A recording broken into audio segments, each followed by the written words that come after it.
তিনি কথা বললে প্রতিটি লাইন হয়ে যায় কবিতা। ছন্দে ছন্দে কথা বলার এই গুণ তাকে খ্যাতি তো দিয়েছেই, তার সাধারণ জীবনযাপন মানুষকে করেছে আকৃষ্ট। তিনি আর কেউ নন, ফেসবুকের ভাইরাল মুখ রিপন মিয়া। সস্তা কন্টেন্টের ভিড়ে রিপনের ভিডিওগুলো মানুষকে আনন্দ দেয়, যেখানে থাকে না জোর করে হাসানোরও প্রচেষ্টা, থাকে না অতিরঞ্জিত বা মশলাদার কথার ছড়াছড়ি। ঠিক এ কারণেই তার ভুলভাল ইংরেজিও মানুষ গ্রহণ করে। হাই ফ্রেন্ড, তোমরা কেমন আছো? I am Ripon video. এভাবেই ফেসবুকে ভিডিও নিয়ে হাজির হন রিপন মিয়া।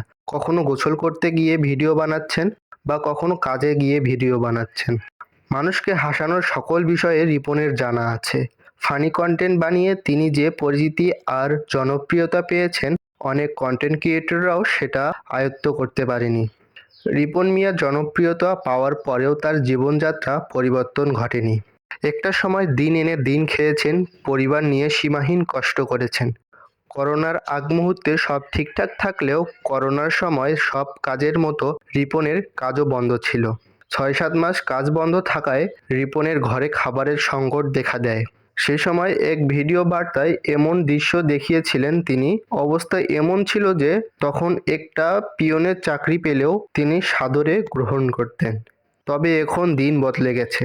বর্তমানে রিপন নিজেই নিজের সোশ্যাল মিডিয়া দেখাশোনা করতে পারে, ভিডিও থেকে তার আয়ও হয়।